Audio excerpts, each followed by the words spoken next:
policies blind to what the real needs of our communities are. So today you're going to get to hear directly from some of the most beautiful people in our state, courageous, willing to talk about their own experiences and inform the policies that are made in this roundhouse. So thank you. I'm going to first invite beautiful Viviana Sena, who's here today.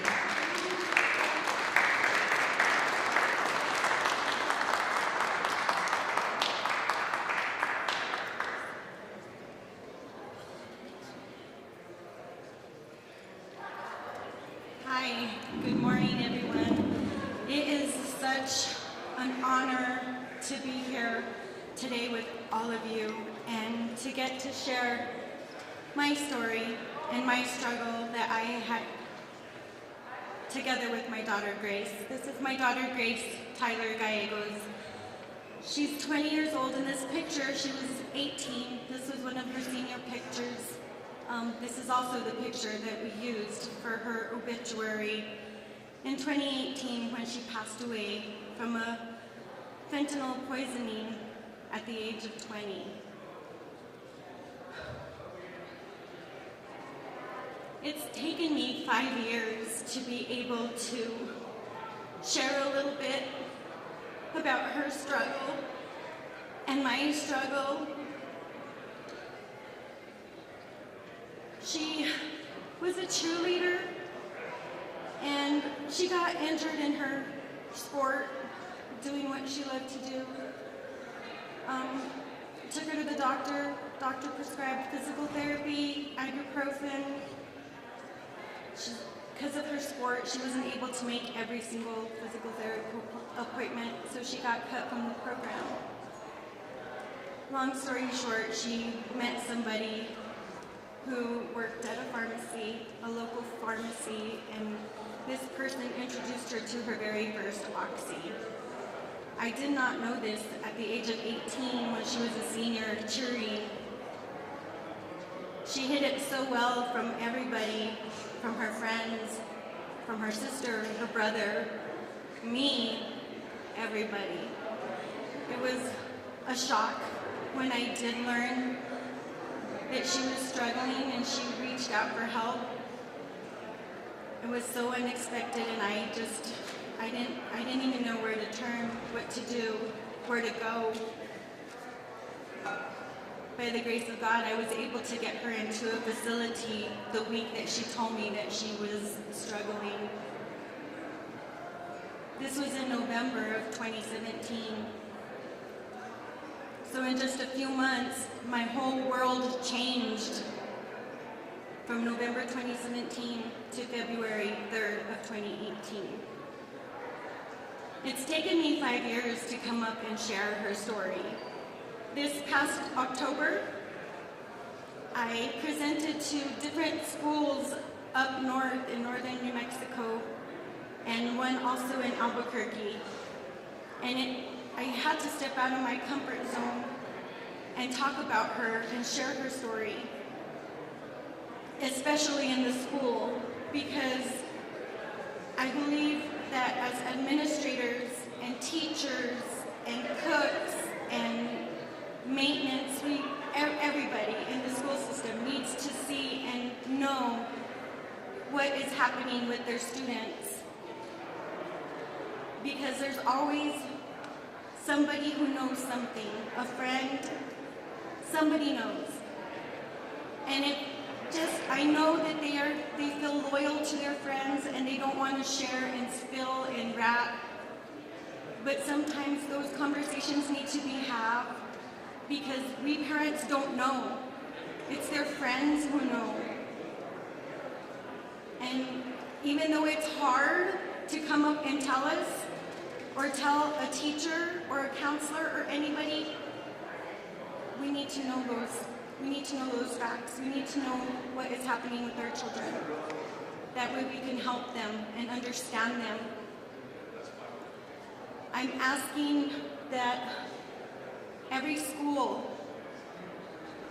be educated and know how to administer Narcan in the event that something horrific like this does happen in your school. And by the time somebody gets there, an aid, ambulance, fire, whoever it may be, it might be too late because it takes that, it's that quick. This poison is that quick. It can take your child that quick. I just feel like Narcan should be available to every single school district. It should, every teacher, every administrator, every principal should know how to administer this life-saving device. My daughter died alone in her apartment. Her sister, her best friend, and I found her. And that was a day that changed me forever. The day my daughter died, I was born into somebody that I never even knew existed. I didn't recognize myself. Now I'm learning who I am, and I'm stepping out of my comfort zone so I can ask of these things so we can protect our children and be there for our children and help our children, because they are our future, and our future is dying. And it's hard and it's sad to say, and it's hard to see. And I also know that recovery is possible. Yes. I witnessed that with my daughter as well. She was sober, not for very long, but she did live a sober life. And she was proud of herself, and I too was proud of her. So I know it is possible, and it can be done with the right help. And it's needed. Now more than ever, it is needed. Thank you.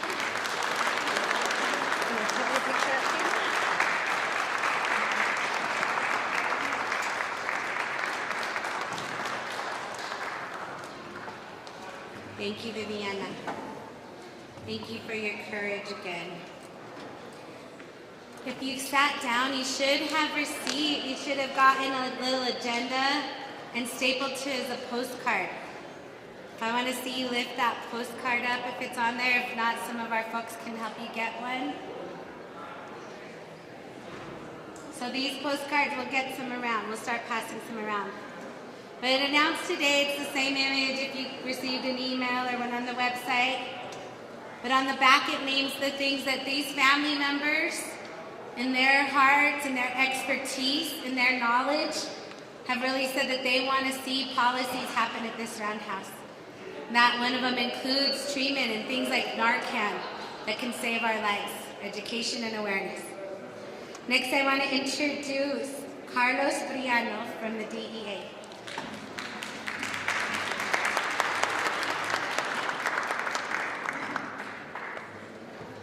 Good morning. I want to thank all the families who are here who have lost a loved one. The bravery that you show every day is amazing.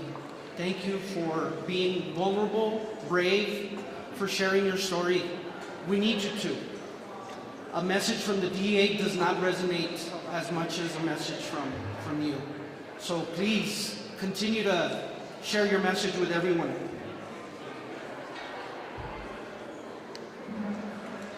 So I'm the Public Information Officer for the DEA's El Paso Division, which covers 17 counties of West Texas and the whole state of New Mexico. So thank you for inviting us to share some information.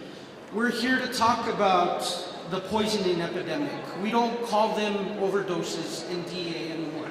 We call them poisonings. And that was a direct feedback from the families that when we call them overdoses, we're driving a stake in their wound. We're hurting them again. So our administrator, Ann Milgram, has said we don't use that word anymore. So we call it the poisoning epidemic. It's one of the greatest threats facing our nation and the state of New Mexico.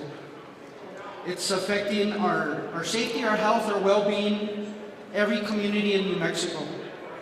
And we want you to know that the men and women of the DEA, we're doing all we can to keep this dangerous, deadly, illicit drug out of our communities, but we do need your help.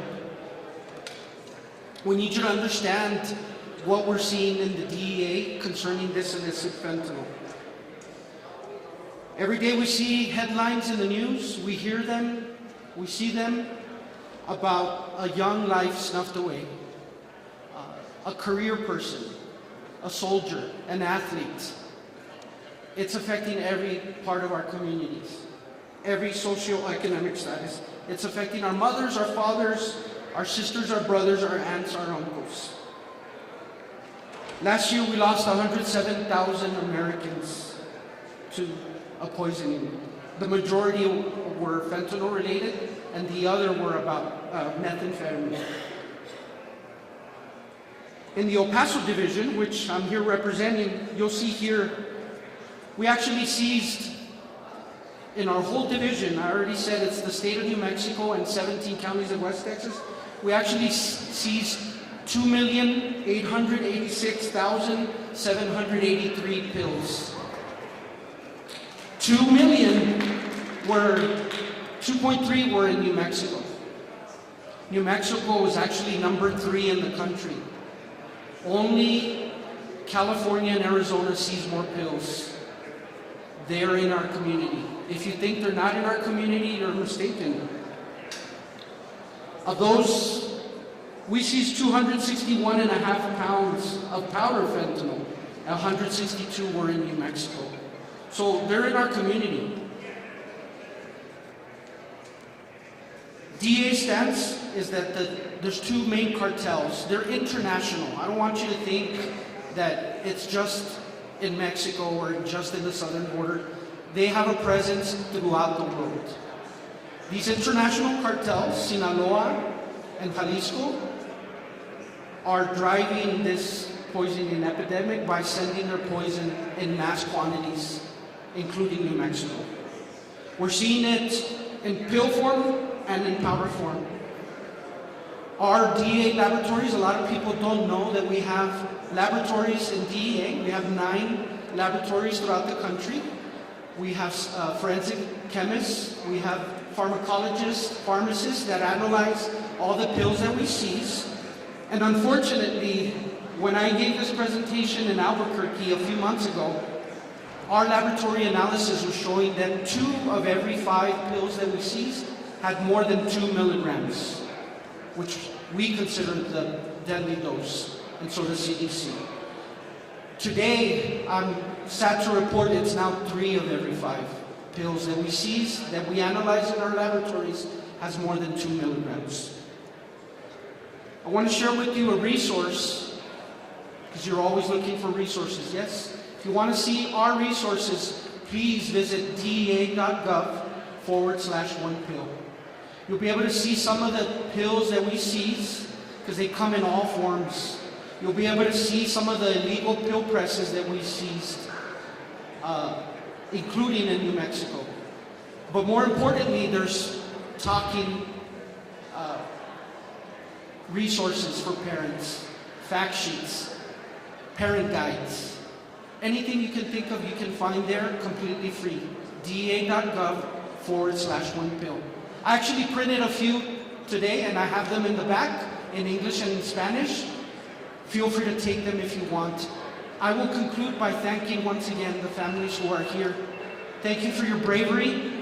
The men and women of DEA, thank you for what you're doing. Help us get the word out. Thank you.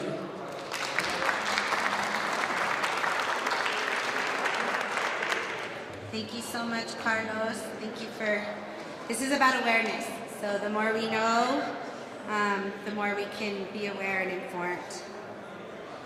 So next it's been such an honor to meet this person. She's so strong and courageous, and I'm excited to introduce Kelly Ops.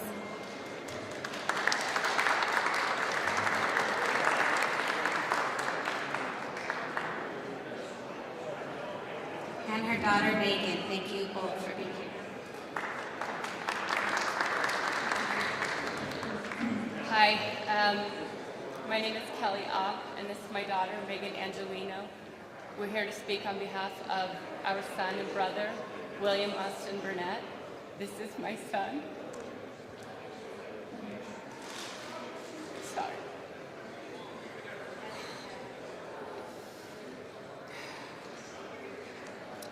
He was poisoned to death by unknowingly ingesting pure fentanyl on April 28, 2020. He was 25 years old.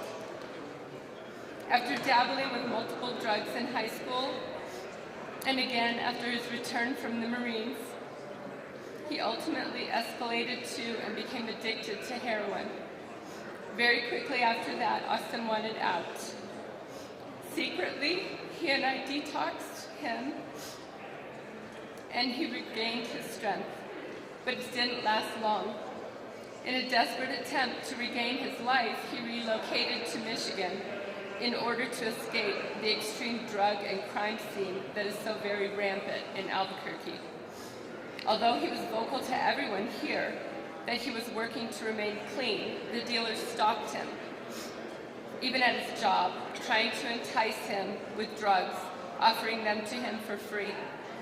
These vultures also included some of his closest, lifelong friends. So he left New Mexico, and he did everything you could possibly want someone to do in his sobriety journey. Happy and healthy for almost a year, he was forced into a COVID lockdown that instantly denied him everything he needed to stay clean. No daily meetings, no job, no interaction with family and friends, no gym, and more money than he had ever made working was pouring into his bank account. He lasted 2 weeks before, in a moment of depression, he got severely drunk and eventually called a dealer. That dealer delivered heroin that was really pure fentanyl. My son died instantly, alone, halfway across the United States, on his couch, listening to music with a needle in his arm.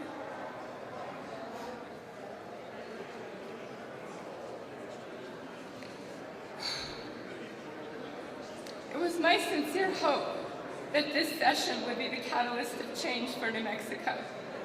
I am heartsick and furious that you, who are enabled with the power to create laws to protect your constituents, have once again failed us miserably. Without strict laws and harsh penalties for drug traffickers and dealers, there is no incentive to move their highly lucrative businesses elsewhere. Unrestricted access to our borders with a catastrophic amount of fentanyl flowing to our streets daily has allowed the cartel in China to not only make millions off of Americans, but also murder hundreds of thousands of them, my son Austin being one of them. Common sense would predicate the immediate passing of laws ensuring strict border security and support to our law enforcement, who work diligently to apprehend the offenders only to see them released and back on the street the next day. We need clear, concise path for successful prosecution by the DA's office that holds these murderers accountable and forces them to serve maximum time. But nothing. I do understand the adage, nothing happens until it happens to you. But does it really have to come to that before you are motivated to work together to take action? How many more people have to die? How many more families have to be shattered by the loss of a precious family member? The trafficking of fentanyl into our communities and the selling of drugs that result in murder must be harshly penalized, with sentences overwhelming enough to set a precedent. One that says New Mexico will no longer allow you to operate your businesses here. You will be apprehended. We will take your product, all your money.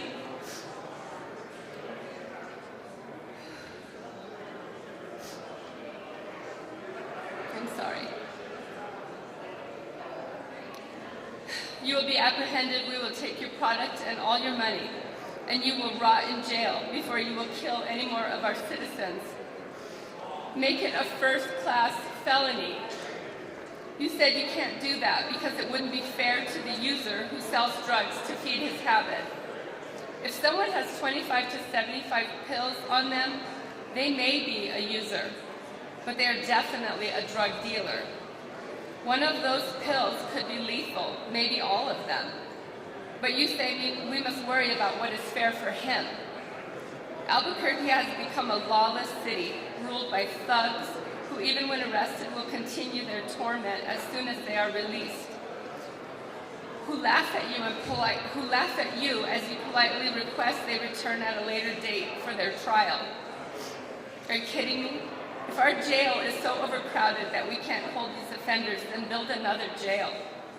You have a colossal amount of money falling into your lap because of the opioid settlement. Use it. If the courts are backed up to the point we can no longer deal with these cases in a timely manner, then put a mobile court in that jail and staff it accordingly.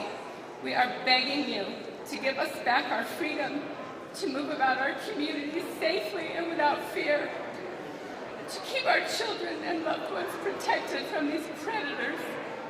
If you can't do it because you somehow view these victims as less than deserving, drug addicts who live and die by the sword, may I remind you that more often than not, these murder victims are first-time recreational users or people who thought they were taking a real pain pill or a real sleeping pill, and sadly children under the age of 14 who have never done drugs in their life, who ate what they thought was a piece of candy.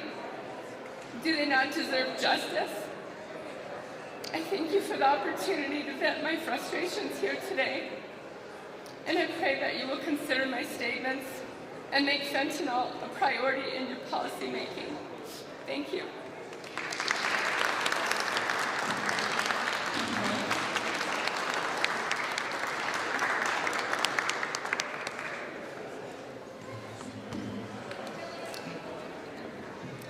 In closing, regarding my brother, not only do I live and work for Bernalillo County, I'm raising 5 children in fear every day of what they will encounter, who they're going to meet, and what I have to prepare them for. I'm also an animal control officer for the county, and I see it on the ground every day, all day. Every day I deal with the effects of this loss in the faces of my children who can't possibly understand it, and my mother who will always be missing a piece of herself. I see it in the community and county I serve. I know things will not change overnight, but you must act to make our communities safe for our children and our families. We have no intention of leaving our home, and I do not accept that things will get worse, not better. On behalf of my brother, William Austin Burnett, and for the sake of our communities, I implore you to take strong action. Thank you.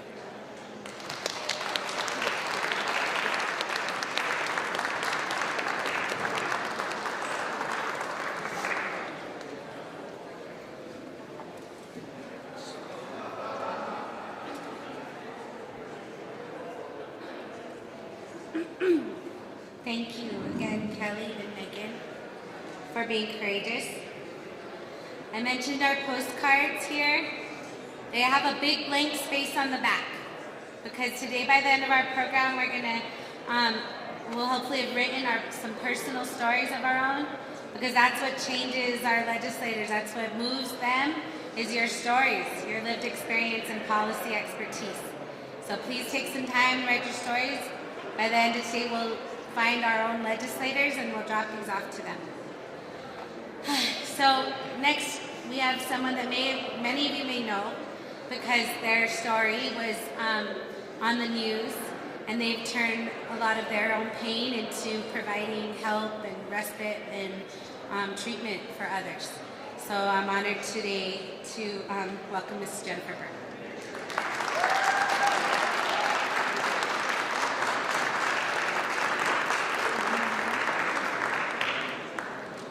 Thank you everyone. Thank you, Kelly, for sharing your story.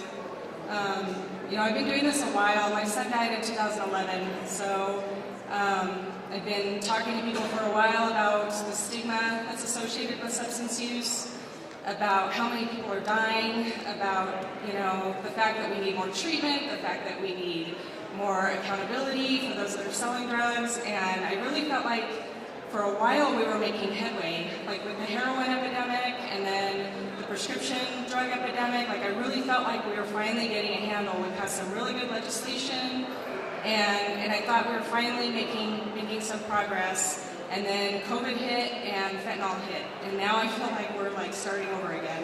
So it's really frustrating. And I see this like new wave of parents that are leading the charge now, and it breaks my heart because I was there, I know what it feels like, and it's heartbreaking that we have all these new family members that are going through this again. So for those of you who don't know me, my name is Jennifer Burke, and I am the Executive Director of a treatment center in Albuquerque called Serenity Mesa. We provide substance abuse treatment for youth ages 14 to 21. When my son passed away, he was 18, and he became addicted to prescription pills after a sports-related injury. Back then, heroin was really prevalent, and heroin was really cheap. And so when the pills ran out, he started buying heroin on the streets. And he passed away when he was 18 of a heroin overdose. So there was no treatment for him. When he was under the age of 18, there was no treatment available. And so that's when we opened Serenity Mesa. We opened in 2015 because, young people deserve treatment, and there just isn't enough treatment. There still isn't enough treatment in New Mexico for youth and people under the age of 18. Thank you. So this past year, we've lost so many lives to drug overdoses. So many families are forever impacted, and life will never be the same. New Mexico saw a 136% increase in fentanyl-related deaths from December of 2019 to December of 2020, and that number just continues to go up. National statistics show that adolescent overdose deaths have more than doubled since 2021. In 2019, 492 overdose deaths were reported for youth under the age of 18, and in 2022, that number was 1,146. At Serenity Mesa, we see a lot of young people now that are struggling with fentanyl addiction. 14 years old, coming in full-blown addicted to fentanyl, and they struggle every single day to stay sober. They struggle to stay in treatment, they want to run, they want to go use, and it's really difficult to explain to them and try and show them that their life can be different. And two of our staff are here today, so I just want to recognize Shay and Sabrina, because they work with our clients every day. And they model what it's like to be sober and to show that recovery is possible and that you can do it. And the youth that we see, it breaks my heart because they're young. They don't even have a chance to be teenagers yet, and they're struggling with a drug addiction that is just stealing their soul, and they're trying to get that back. On Monday, will be a one-year anniversary of one of our clients that we lost to a fentanyl overdose. She had just graduated our program. She moved into an apartment. She had everything going for her. She tried fentanyl one time. That wasn't even her drug of choice. That isn't even what she was in treatment for. She tried one time and she died. And on Monday, that'll be 1 year. And that is the story that we hear over and over and over again. So my message today for lawmakers, for anybody that has the power to spend money, is we need more treatment. We need more treatment for youth. We need youth detox. I know people are tired of hearing me say that, but we need detox for youth. We don't have detox for youth. If somebody comes to my facility and they need help and they're using fentanyl, I have to send them to a hospital. That is the only option. And I've been working really, really hard with the city of Albuquerque and the county to get a detox open, and I feel we're making headway. So thank you all for being here today. Don't stop sharing your stories, and your voice is very important. So thank you.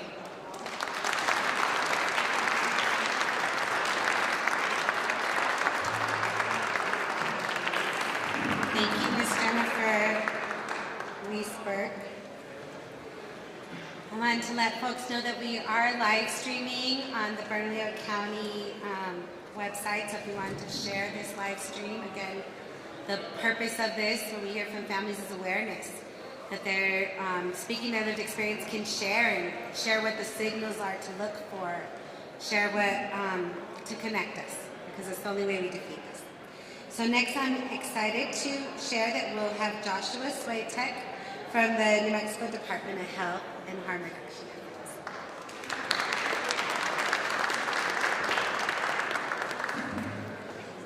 Good morning, everyone. Like everyone else, I would first like to thank all the families. I know you've shared your stories. Oh, let's get a little closer. Thank you. Sharing your stories is so powerful and so brave. And I personally appreciate you. It puts a face to this really very real issue of substance use here in New Mexico. As Commissioner Barboa was saying, my name is Josh Swatek, and I'm the Hepatitis and Harm Reduction Program Manager here at the New Mexico Department of Health. Our job is to help people who are using substances. We have over 58 locations, and this month we've been operating for over 25 years. We're here to help people who use substances, meet them where they're at, provide them with health messaging, provide them with navigation into medicated-assisted treatment, and other vital health sources. Harm reduction is a long-proven intervention for substance use. People who participate in our programs are 5 times more likely to enter treatment and 3 times more likely to succeed. That makes odds of recovery much more likely. Thank you. And we know that recovery is not a straight path. We know that relapse happens.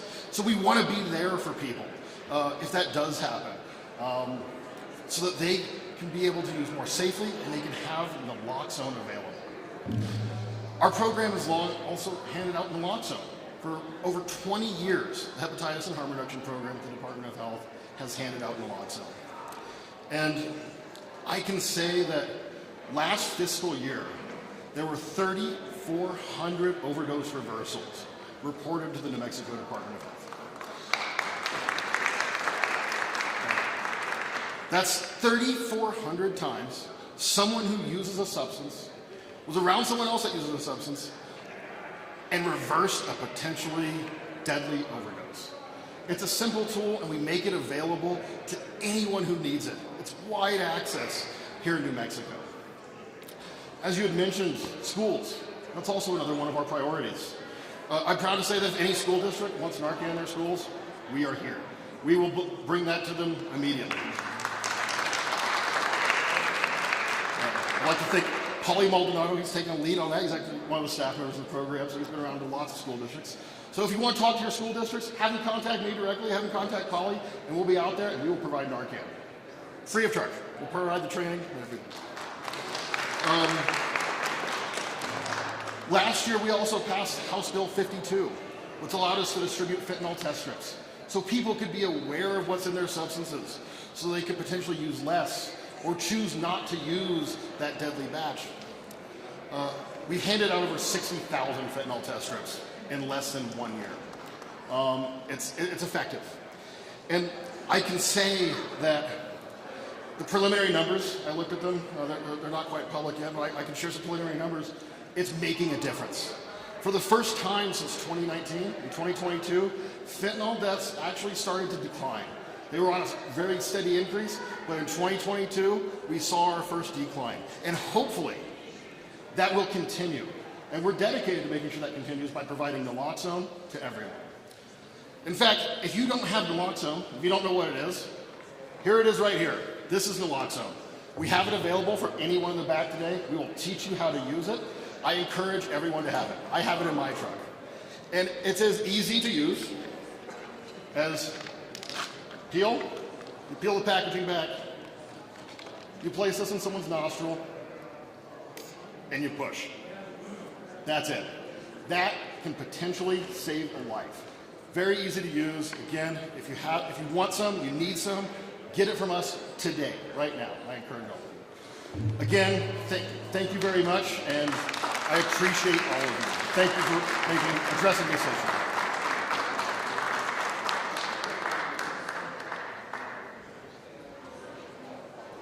Thank you, Joshua. We can't talk enough about the ways we bring harm reduction and life-saving practices to our families. I often say that I get to work as a county commissioner, and I hear so much that the county is the biggest behavioral health provider through MDC, right? And that's true. A lot of folks that end up there as the last stop because there's not enough services, there's not enough resources out there, we do end up providing. But I keep reminding us, and I want us to all to remember, our families are the biggest behavioral health providers. Our families, you've already heard today, are the ones that are alongside their loved ones, detoxing with them. They're the ones out looking for them when they're gone too long. They're the ones that are finding them. And so we have to be able to think about what are the resources that we're providing to families that are holding this, that all of us can have, and that starts with harm reduction and the work of Department of Health as well. So thank you so much, Joshua. Next, I'm so thankful for the next speaker, Tanya Tijerina.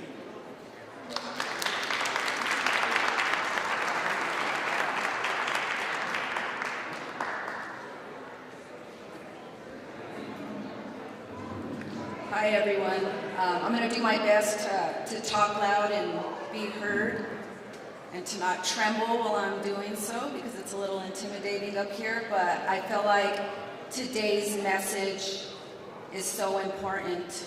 And I felt honored to be able to speak after so many great people who have shared such heartfelt stories. But my name is Tanya Tijerina, and I'm going to start by saying that I am the Clinical Operations Manager at the 2nd Judicial District Court.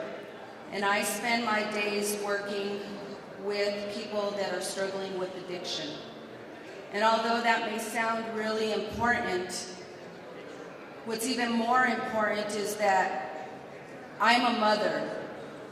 And I am a mother of a young lady who has struggled with fentanyl addiction for 7 years. She has struggled with fentanyl addiction before many of you even heard of fentanyl. She has struggled for so long. I brought this up years ago and I remember law enforcement telling me, this is not a problem in our state. And I would say, yes, it is. Yes, it is. But what I wouldn't say was that I knew it was a problem because it existed in my own home. What I wouldn't say was that I had taken my daughter to the emergency room multiple times because of overdose. My daughter that is 4'10", 100 pounds, soaking wet, beautiful, biggest dimples, curly hair. She loved to dance and sing, and she was in nursing school. You know, and she was just brilliant until fentanyl entered her life at such a young age. And I have seen that beautiful, young, vibrant girl wither into nothing. Today, she's probably about 75 pounds. Today, she's experienced 20 overdoses. Today, she begs and she cries and she tells me, Mom, why me? Why? Why is it me, Mom? Help me. And I haven't known how to help her. Me, in my profession, helping hundreds of people every year, I have not known how to help my own daughter. I can hold her, I can cry with her. I was there when she gave birth to 2 little girls, both exposed to fentanyl. And let me tell you, there is nothing, no experience that can prepare you for seeing a newborn baby that has to stay in the hospital because they need to be put on methadone. It is sickening. And I can tell you that I am tired of living in the shadows. I am tired of not being able to tell my story or be open about the struggle that my family faces. And this year, with the Fentanyl Summit, was the first time that I took a stand and put my face and my name out there to say, not only do I work in the field, not only do I help people every day, but I also, too, live with this shame and with this stigma that our society and community has cast upon us. And today I know that I'm not the only one. Today I stand up here and I am honored to be a part of this group of people that choose to no longer live in the shadows, that choose to say, me too. We are struggling struggling too. And so this year on January 26th, my birthday, my grandkids came into CYFD custody. And so now today, not only do I work in the field of addiction, not only am I the mother of a young lady that is struggling with fentanyl addiction, I am also a foster parent to my own grandchildren. I am also a grandmother that is faced with raising my grandchildren because of what fentanyl has done. And so fentanyl is impacting those that are educated, those that are professional, those that are young, old. It's impacting everybody.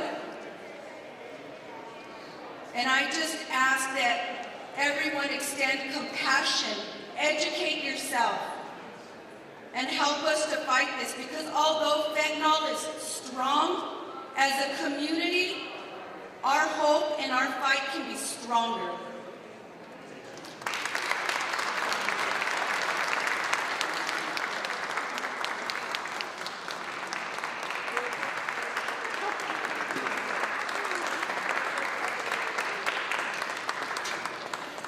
So powerful. Thank you, Tanya, Tijerina. So we said we wanted to hear from decision makers and the families that we've been blessed to work with. I've been saying we want to be able to hear from them. We want to know, we want them to hear us. And so thankfully a few have joined us today. I'm going to ask Senator Ivey Soto, who's been on the side watching, listening, to say a few words.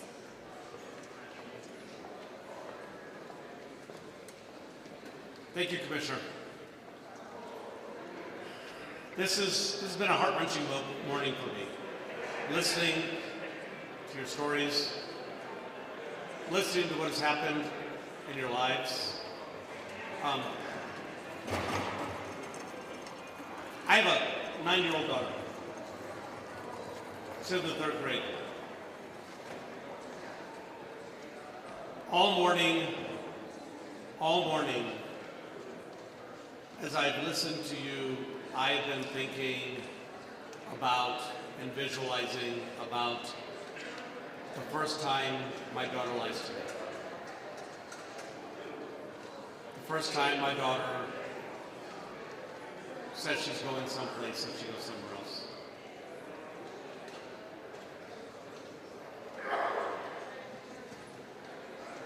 The first time that I think something may be a little off, and I discard it. And I don't intervene at that moment. Because overall, she's a good kid. And not knowing what is happening in her life. So much of what we do in this building involves us and them. Involves those people that are clearly not us.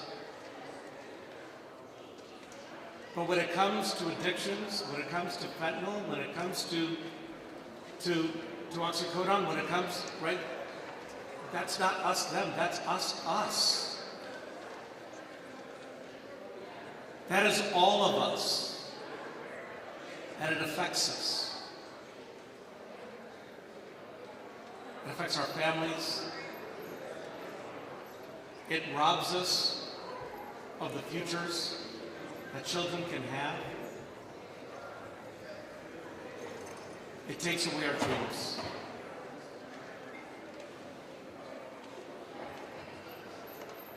Many years ago, before I was elected,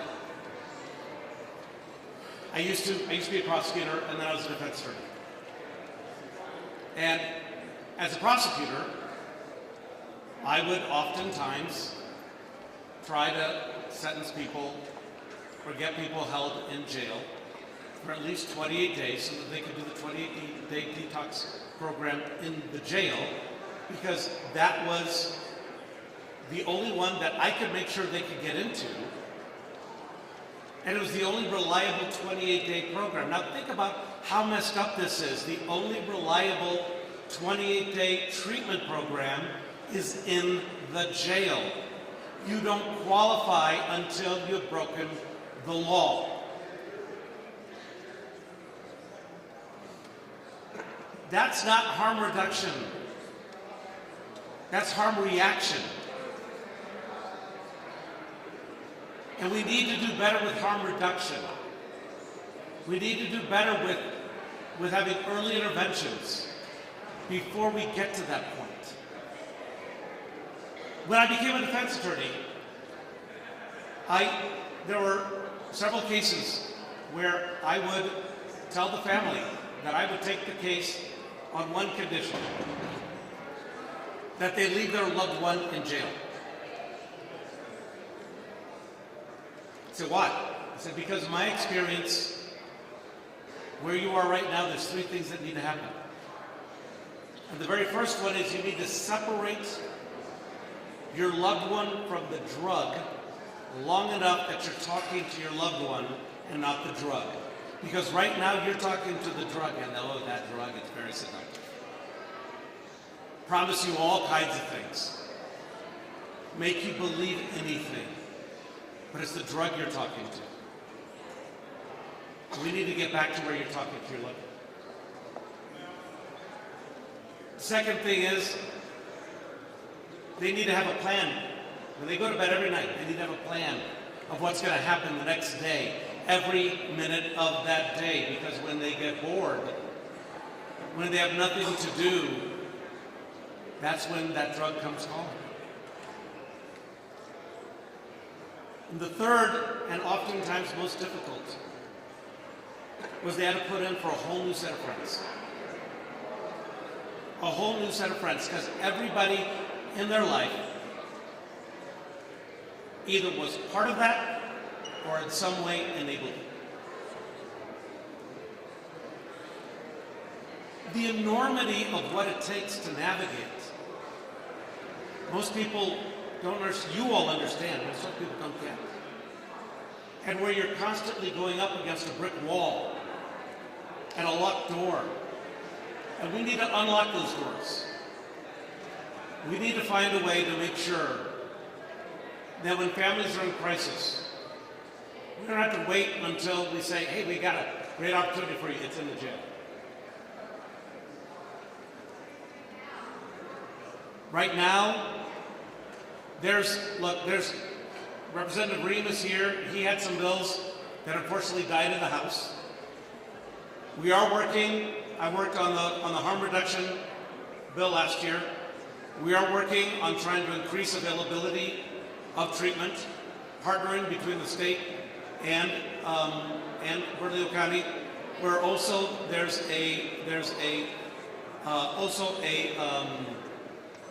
a lot of us are investing in a homeless youth shelter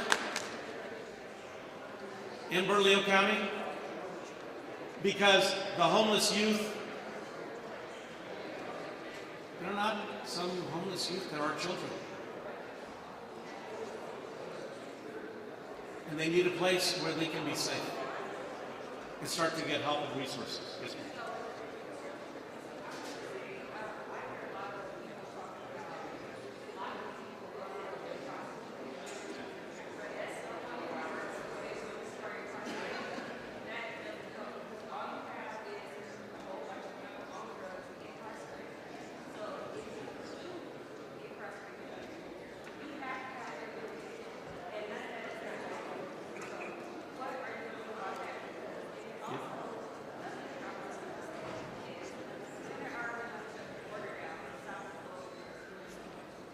So she asked two questions. The second question was, when are we going to shut the border down to stop the flow of fentanyl coming in? This needs to happen. That is unfortunately a federal responsibility. The other question, though, was, we all talk about locking people up. And if we just keep locking up people, what we're going to do is lock up a bunch of people who are addicts. We're then addicts behind bars. And unless we're providing treatment as well, we're not getting anywhere. And you're absolutely right about that. We have a policy in the state of New Mexico to treat addictions as addictions. What we need to do is to separate out the people whose behavior is addiction-based and the people whose behavior is addiction-inducing in others. The people who are inducing addictions in others, those people, I have no mercy for. The people whose behavior is from their addiction, we need to treat the source cause, which is the addiction. And we need to be doing a better job of that. So, anyways, thank you very much. Thank you all for being here. We need to hear your voices. Thank you. Thank you, Senator Ivey Soto. We have one more representative who's come down to share some words with us, Representative Bill Rehmand. Thank you. Thank you all. I'm going to have to talk real quick. We're being called to the floor, so it's beginning at 10:30. So anyway, I want to talk to you a little bit about my legislation. I'm a retired police officer, so I have an insight. I was a narcotics officer as well, so I have an understanding of what's going on. This year I introduced a bill to go ahead and increase the penalty for fentanyl traffickers, those who are selling it. That bill, as I told them in committee, this is a discussion point. Let's figure out the number of pills that we want, and we want the increased penalty of X number of years. Unfortunately, it died in committee.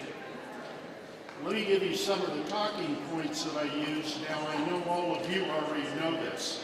DEA, 60% of all fentanyl tablets contain a lethal dose of fentanyl. 2 milligrams, it is a grain of salt in that pill.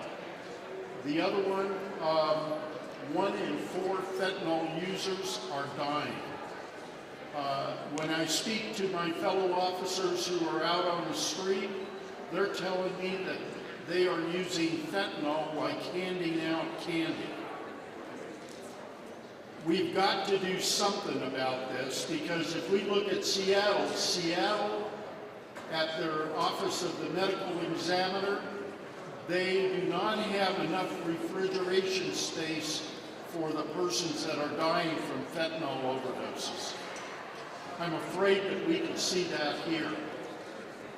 Another bill that I want to tell you about, and this is moving, I have spoken to the court when I was an officer and then this summer. Senator Bill Tallman and I introduced it. It says this: if an individual comes before the court and you believe they have a substance abuse, alcohol abuse, or mental health, you will send them out to be evaluated, and if they do have that, you will sentence them to treatment during the time that you have jurisdiction. That one hadn't been heard in committee. I think I've got a lot of support, and I want to see that pass. Anyway, thank you very much for coming. This is a crisis in our community, and we've got to get ahead of it. I never thought I would advocate moving fentanyl users back to heroin, but at least it's less lethal. The other thing that I did is I spoke with our scientific lab that's part of the Department of Health. They analyze the drugs that the officers take off the street, and what they're telling me is that fentanyl has a very high, rapid high. So it peaks and it drops off quickly. So what the drug dealers are doing, or the manufacturers, and I hate to say they're manufacturers because they're just mixing it up in a backyard, is they're lacing it with cocaine and methamphetamine to make that high stretch out. Anyway, thank you again, and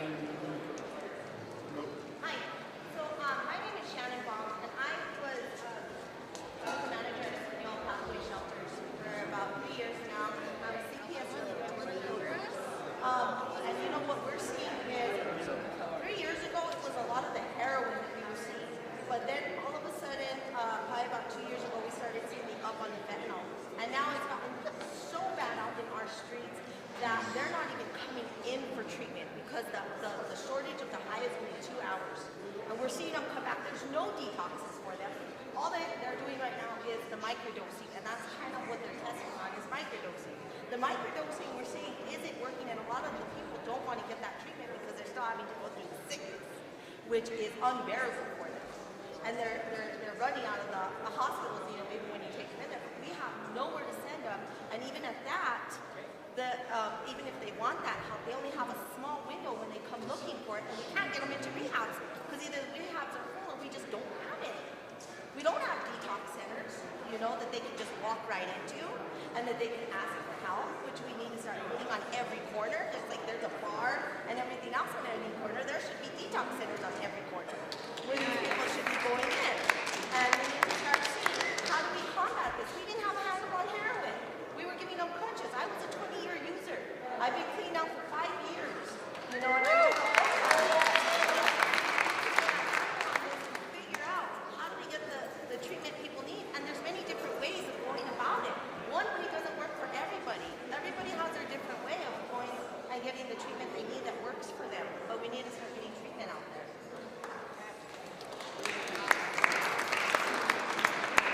Madam, if it's a question for me, I couldn't understand.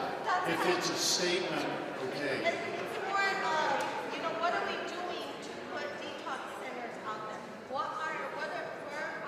Where's the justice system, and what are we doing to mandate? Like you said, you know, there was a mandate for recoveries in the jails, because that's where it needs to start. Is getting into the trauma of why are they using and clearing out that trauma, and getting them recovered and rehabilitation, and not giving more trauma by putting them in prisons with no recovery. Thank you very much.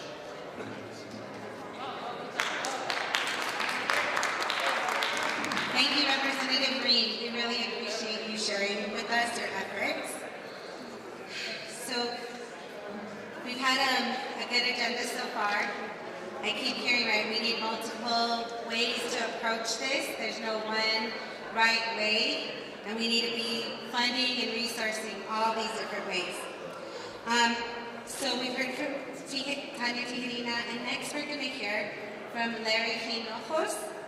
He's the Health Equity Council provider, also somebody with lived experience. And then we also, following Larry, we have our mayor, who's here today also to talk about this crisis in public health. Thank you, Larry. Thank you, everybody. First, I just want to say, thank you, everybody, for all your... Can you hear me up? Yeah? All right, so I just want to say thank you all for your stories, and just want to send my heart, just your stories. Just hearing them got me a little choked up. And so I'm here. I always like to start out by telling people I am not academic. I'm here, I'm a community member. I'm here because multiple people, including myself, have suffered from the pandemic and still do today. I work with the Health Equity Council doing harm reduction, also prevention, opiate, and Narcan distribution and treatments. Can't hear me? Sorry. This is going to be a really nightmare for me because I hate being in front of the microphone. But I'm here to talk about stigma. Everybody heard about stigma before? But let's talk about some of the stigma that we carry. I always like to talk in terms of stigma in two ways. Internal stigma and stigma that we put out, right? So I think in terms of, when I think of stigma, I think of my own family members, right, that are struggling with the opiate crisis. And before me learning about tools and places that they could go, many times I've told them, just go to rehab, right? Just do your 30 days in jail, right? Go to Oye, and that used to be my only alternative for them, right? And so as I became into this position, I started thinking there's got to be another way of just pointing fingers. Because like them and many of them, many people like them, they have gone to jail, and they have gone to rehab, and they have failed miserably, right? And so this is where I talk about the internal stigma, right? So thinking about these people that we love, the one person who's telling them go get rehab, and they go and they fail, well, eventually it starts to internalize that, right? And start to internalize, why is this happening to me? Why can't I get better? Am I the only one that's this way? And this is where I think the stigma becomes the most dangerous, right? It's when they become isolated, separated from their loved ones, right? And that's when I think is the most dangerous part, right? So when I think of stigma, I really want to think in terms of like, what is stigma that I felt, and then what is the stigma that I put onto other people, right? I just gave an example of my own experience with my own family members. And believe me, I came from my heart. I really wanted them to get rehab, to get rehabilitation. But that was the wrong way to go for it, right? Like all I really did was create more stigma, more barriers, and an invisible barrier for treatment and healing, right? And that's what I think about. When I think about stigma, I think about the invisible barrier that's created, right?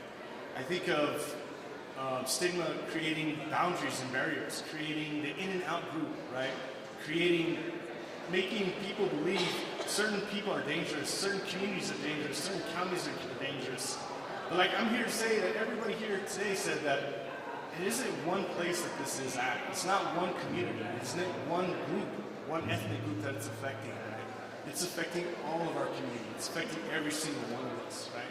And so when I think about stigma, I think about how can we reduce the stigma so that people can be more open to talk about it. Because I think that's the biggest problem, right? And more importantly, how can we be honest with ourselves and with the people that we love to help them? Because many times I'm here in this work, meet them where they are at. And many times I don't think people really understand what that means. I think a lot of times we say we want to meet people where they're at, but have you ever asked where they are? Have you ever asked what they need, as opposed to bringing your own perceptions, beliefs about what addiction is? And many times I've heard many people who have been able to stop their own addiction, and then that becomes their catalyst, right? You can do it too, just quit, just stop. But again, that's our own beliefs and our own, the way we heal, right? But understanding that opioid use disorder, there is a spectrum and a circle of ways people heal, right? And to be honest, like I would tell my own family members, some people want to use. And I think that's an important thing to take into account, right? That if somebody wants to use, we don't just turn our back on them. We don't deem them bad for what they're doing. We offer them the help they need, the harm reduction they need to use safely, right? And that's, to me, I think that's the most important thing we can do. You've already heard there's a campaign going around, don't use alone, right? Because we really want our people to stop being stigmatized and using in the dark alone by themselves, right? We want them to be able to come out. We want our family members to say, I'm not going to point fingers anymore, I'm going to show you love, right? Because I think the most important thing, and I'm stealing this from Johan Hari, it's not me, the opposite of addiction is not sobriety, it's connection. It's connecting to our families, right? And to me, that's the most important thing we can do, is how do we reconnect? And I'm not going to beat around the bush, because I have many family members who have done wrong, created violence within our own family. So I'm not going to romanticize this and act like we just change our wording and things become better. No, it's a process. It's about how do we reconnect with our family members so that we don't lose them, right? That's the most important thing I can think of. When I think of stigma, it's about how do we connect, right? Many of our family members have already been lost to this pandemic. So the most important thing I think we need to do now is how do we save the ones that we have today? The ones who are struggling, the ones who need the help, the ones who need like I tell my family members, I don't have money, but I have time. I will come sit with you in the Coronado Park downtown, because that's all I have. I have 4 kids, a house, a mortgage. I don't have extra money, but I have time, right? And that's one of the things I would offer for many people who are here today is really think about how you can reconnect. I understand in some instances that can be dangerous. but find another way. What are other ways that we can find that connection to that person? How do we support this person indirectly, right? Because maybe we don't. Maybe we do have bad blood with this person, right? But maybe we still want to help them.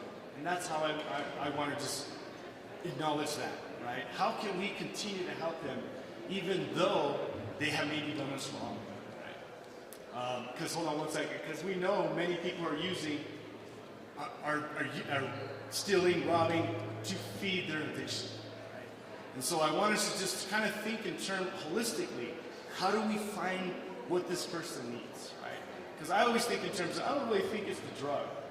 These people need the other connections that maybe have been separated from for many years. My family members have been using it on the streets for 20 years. They have been separated from people that love them for 20 years. Right? So I want to just think in terms of, let's think in terms of love. How can we reclaim our communities? I know somebody had a hand up. Hi, my name is Tanya. I'm the Office of Recovery and Engagement Program Manager. I love listening to everything so far, but I think the key, you talked about it, but I'm just itching, I'm sorry. There are people called certified peer support workers in the state of Mexico. And you understand that your behavioral health agencies, muchísimas gracias, and your mental health agencies and your residential treatment centers, we get to work at these places and meet our families where they're at. I say that because I wear my heart on my sleeve, but the more places that we can put peers in the state and in these agencies, because out of motivational interviewing, we trust the person and they trust us, because we have been those people that we have experienced, and we have been those cheerleaders, but we continue, and we get better through trusting each other and making the connection. We just said it. The opposite of addiction is connection. We can help you reconnect with your families.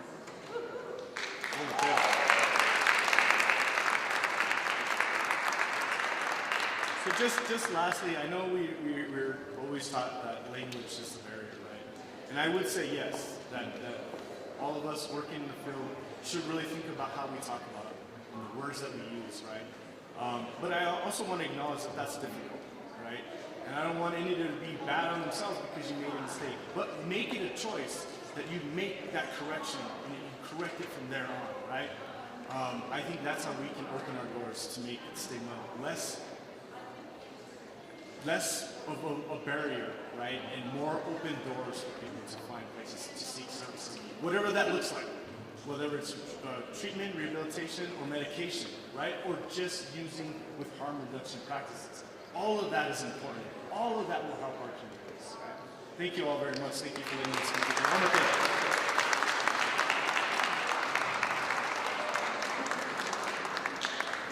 Thank you so much, Larry. And thank you to everyone sharing. This is about connecting. We do have a program and we want to hear and connect. And so thank you for everybody sharing and connecting. I'm excited right now. I've been thankful that I get to be elected alongside at the same time that our current Mayor Keller Martinez. Mayor Keller, Tim Keller. I renamed you. Our Mayor, Tim Keller.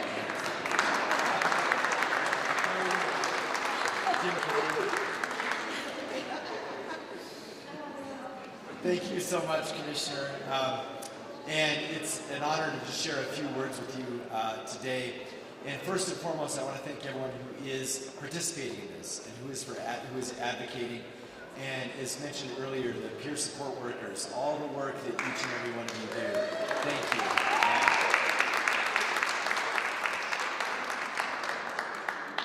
You know, we know that fentanyl is the #1 killer in our entire state and, of course, in many of our families.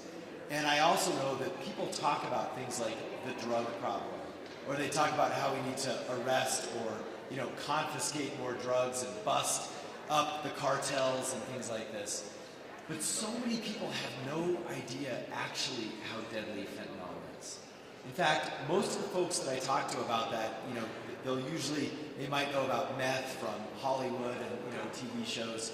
They don't understand fentanyl, and I do think that's why this is so important, even this day, this advocacy, this work, because people have to understand how dangerous and how addictive this is. And it's also something that we know. Look, now it's like nothing on TV when you see 10,000 pills of fentanyl confiscated. And people just think it's sort of, oh, whatever, that happens all the time. This is how numb I think we have become to this problem. It doesn't even make a material difference when we pull 10,000 pills off the street in some sort of buzz.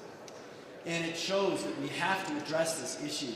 Yes, we obviously have to hold traffickers accountable, number one. And of course, that's fundamentally part of the job of our law enforcement agencies, including the Albuquerque Police Department. They know that. But it will never be enough to overcome fentanyl. That's the problem. It's the problem that all of you have spoken about with respect to its grip on our family members and on our youth and in our streets. And so it is absolutely connected. I appreciate the story too about visiting loved ones at Coronado Park. And why are they there? And again, not everyone, but we know, right, most of them are there in some way, were there, because of association with trafficking. So when we deal with these issues in our society, whether it is crime or whether it is poverty or whether it's homelessness, so much of it comes back to fentanyl. And this is what our community needs to understand.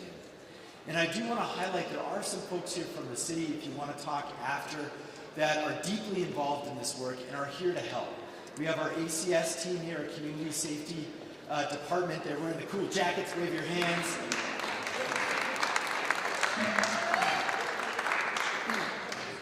If you don't know about this department, they actually are the social workers who go out and engage with people on the streets that are an alternative response to police or fire. And I know Albuquerque's got a lot of challenges. Commissioner and I know this. But we are actually leading the way in this alternative response, which is really targeted at dealing with issues around addiction and mental illness. And so please talk to these folks after. By the way, they've taken 20,000 calls since they started out of the 911 system. Thank you. We also at the city, when I came in, we decided we needed a senior position who is dedicated to behavioral health and actually is a clinical social worker. And so Gilbert Ramirez is here. He's our Deputy Director of Family and Community Services. And lastly, on the advocacy front, I know a lot of people have mentioned different pieces of legislation that are before us or should be before the legislature. The city is here every day represented by a lot of folks, but on this issue, someone who's dedicated a lot of their professional life to try to deal with fentanyl. Damon Martinez, our former U.S. attorney, was standing, there he is right there. Damon's here, talk to him. Thank you, Damon. And he's the right one to connect with if you're following a particular bill or a particular piece of legislation. So I'll just really wrap up by saying, look, there are a couple of things that we're trying to do. We know that things like asset forfeiture, when we seize, either vehicles, weapons, and equipment, that, in the past that led to this policing for pay problem. And when I was in the legislature, I worked to ban that. But now we know this actually should be a funding stream to actually fund things like fentanyl training and education. So that is before us in this legislature. We could use your help if you're not already involved in that. We've got to connect, that accountability to funding treatment. That's what that bill would do.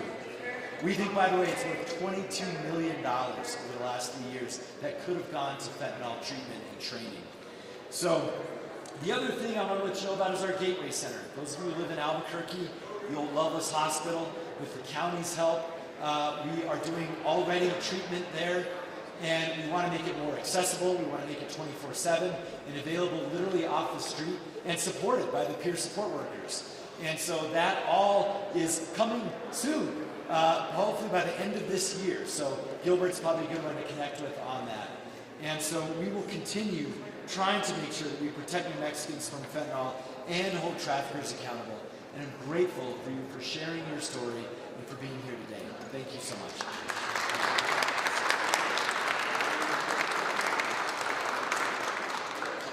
Thank you, Mayor Tim Keller. I didn't get it wrong.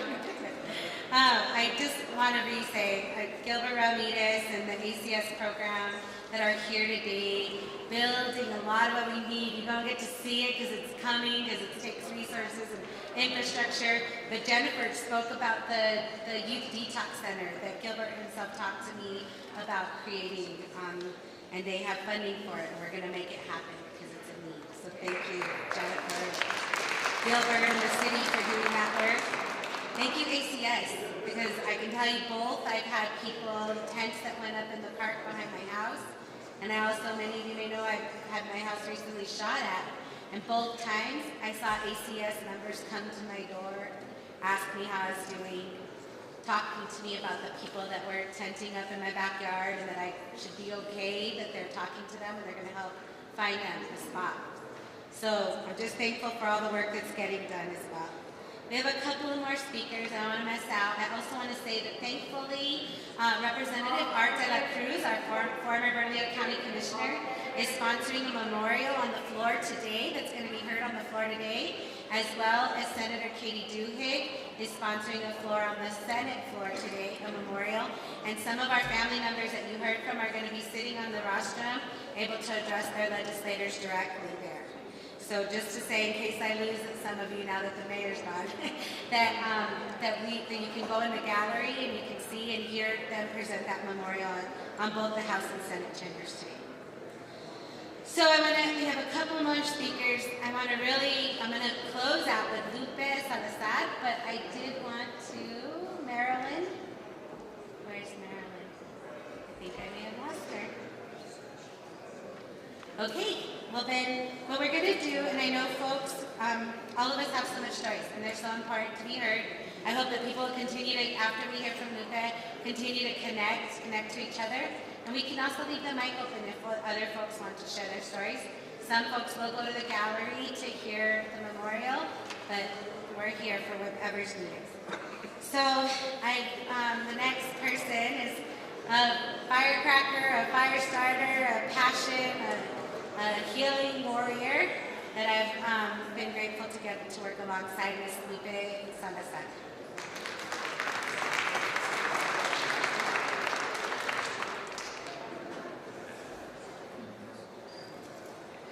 Hola everyone, good morning. I think it's still morning. My name is Lupe Salazar. I come from Española. Currently I live in Chimayo. I am a mom, I'm a jefita.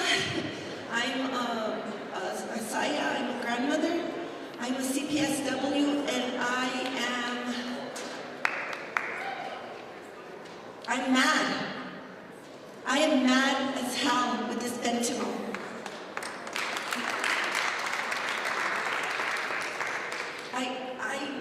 I don't want to be disrespectful, but I need to make some correction here. Earlier when someone said, they don't want to discard their kid, we didn't discard our children. There was no help. I need to make sure and get that out, and I'm being loud because earlier when people were sharing the most grief from their hearts, we had people snickering and laughing in the corners, and I thought that was very disrespectful because I'm sure they were educated people.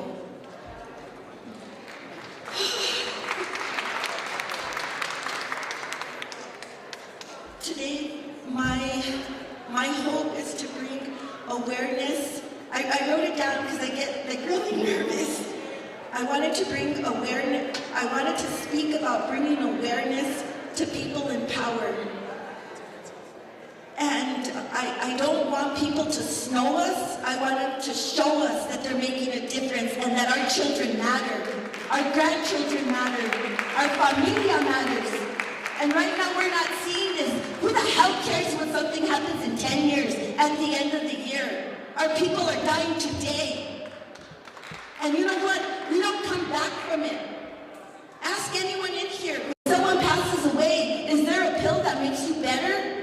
Is it something that fixes your corazón right away and say, oh, well, you know what? I'm going on with my merry way. We don't. We are shattered. We are broken. And it bothers me because I come from a small county, Rio Arriba County.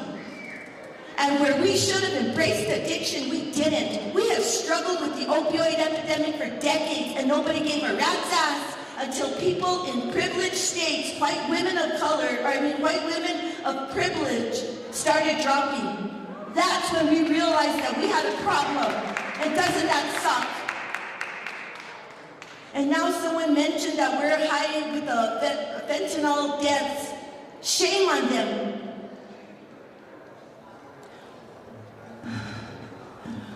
When COVID hit, the carga stopped. There was no heroin.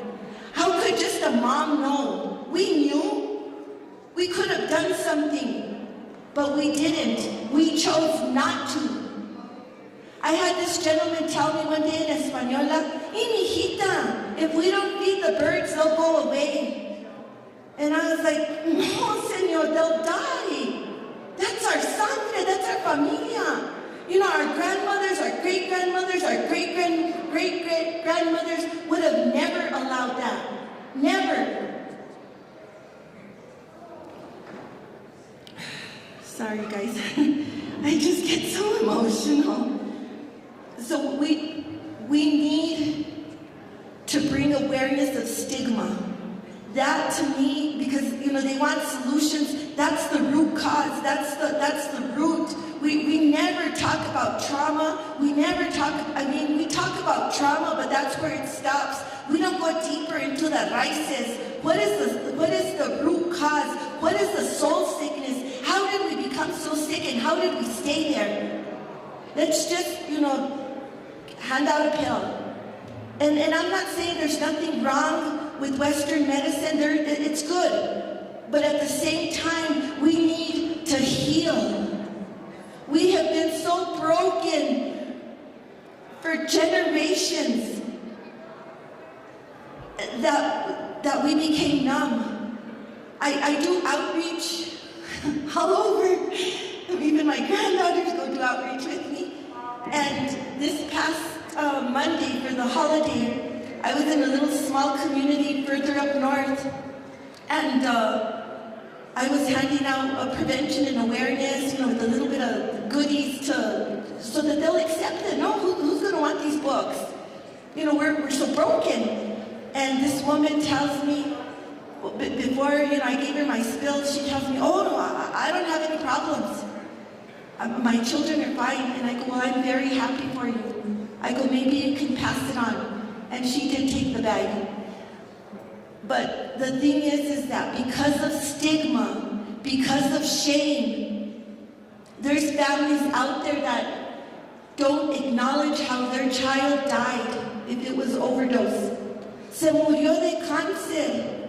He died of cancer. He died in a car accident. When realistically, it's a small community. We know what the hell's going on. How can we begin to heal if we can't talk about it? Someone said that it was good that heroin was coming back. I know that, for a mom to say that is like insane. But I know because when COVID hit and there was no heroin, I saw the difference in my son. Addiction strips us from self-worth, self-esteem, and self-respect. But fentanyl went deeper.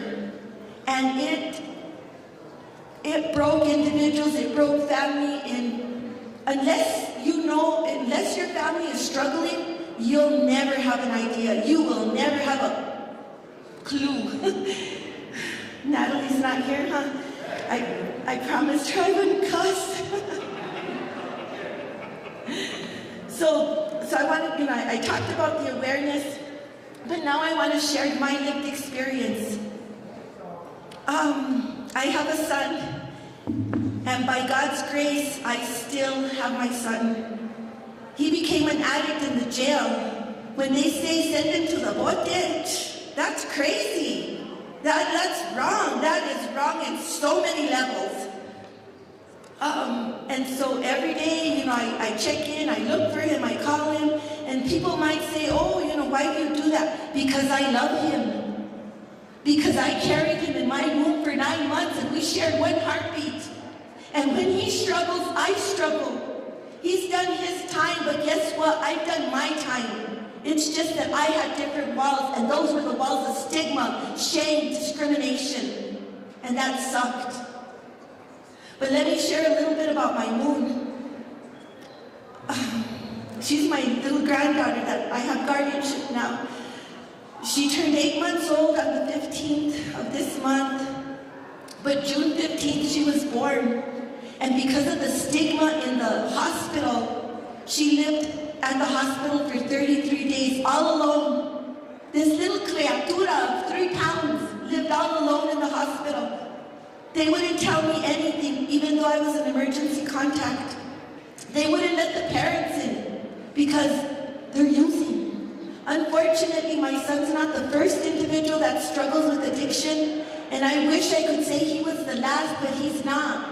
And so how do we move past this if we have people at the hospital that are so ignorant that they can't learn about stigma? How do we not have someone up on the top that says, you know what, let's educate about stigma? But we don't, and believe me when I tell you, shit rolls downhill.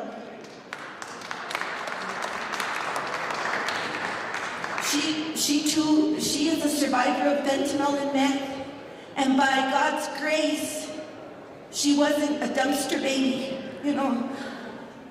I think about that every so often because because that's something that happens. And, you know, I'm very fortunate that, you know, my son, even with what he's going through, he made sure that he took the mom and got her down to the hospital and took her inside, where they treated her terribly. She left, she gave birth about noon, and she was out of the hospital because she was sick by about 2:30 or 3. And so my little moon drove all the way to Burke with other individuals where there should have been family. There should have been family, but there wasn't. 33 days later, CYFD called me, and she wanted me to jump like a perra through hoops, and I did it. I got everything in place that she needed. And then when I came back with the paperwork she wanted, she tells me, I'll fax it tomorrow. I was like, oh hell no, you're gonna fax it today. I told her, I just came all the way from Santa, you're gonna do it today. And then she tells me, well, I'm gonna be leaving on maternity because she was really pregnant. And I told her, well, then you better leave a perra to help me because I need help because of the broken systems that we have because of stigma. Moon's doing great. She's sick right now, that's why I didn't bring her, because she travels with me everywhere. I wanted her little footsteps, her little footprints to step on the legislature's hearts so that we can get help. She has 2 teeth, she weighs 17 pounds, and she is amazing. Going on to my second lived experience, you know, when we talked, the woman spoke about going to the schools, it's really important. This past September, my granddaughter started school at the high school in Española Valley High School. In class, she was friended by a woman that was not a student. She was just someone there prying on young people. She sat in the classroom and not a teacher questioned her. Security didn't question her, nobody questioned her. She friended my granddaughter and invited her to Let's Go Party. I've been doing, I run a nonprofit in Chimayo, so my granddaughter's always been with me doing everything. And so when she had this, what's the word that I'm looking for? This freedom at the school, she was like, oh, I want to go. So she went with her. On a Friday night, she left with her. The counselor saw her walking down the street with this woman. She didn't call me. Luckily, she called my other granddaughter, so I knew to, be on the lookout. I put on Facebook for all the abuelas to help me find my granddaughter and to help me bring her home. This woman took my granddaughter to these apartments and traded her for 50 fucking fentanyl pills. My granddaughter was assaulted, drugged, and raped. The system has taken over, for different things that have happened. And last night that she talked to me, she tells me, I want to come home. It's not going to be that easy because of all the broken systems, the probation, the CYFD, the district court. All these systems are broken because of stigma. And we won't get better unless we educate those individuals. By God's grace, she's not dead. She's well. We can communicate. But what I'm just saying is that had we come together, things would be different. It's just, it's heart-wrenching, it's heartbreaking. I have so many other things to say, but I know that it's not appropriate, it's not the time. But wisdom, to me, wisdom is when we catch the mistake before it happens. And if we can share that, that's good. That's really, really good. And I want to end with, if we are not to be part of the problem, then we have to be part of the solution. And that's where we need to talk, even if it's uncomfortable, even if we come out of that space that hurts. Because believe me, I don't like being here sharing these awful things so that people can look at me and snicker when I walk by. It's not about that. It's about another mother not shedding the tears that we've shared. It's about babies being put to bed by their parents. Not visiting them in jail. We're never going to incarcerate our way out of jail, out of addiction, I'm sorry. Never, we're never going to do that. Because you know what? They say that, what did he say? That you can be in there 28 days and then you're free? Believe me, you're not. Believe me, you're not. I know this because when my son went to prison because of his addiction, there was still shit in there. And it wasn't shit that, prisoners in the pinta could keister in there. It was the guards. It was the very own people that were trying to keep them there. And when I tell you that there is a market, believe me, it's expensive. So thank you. I'll be quiet now.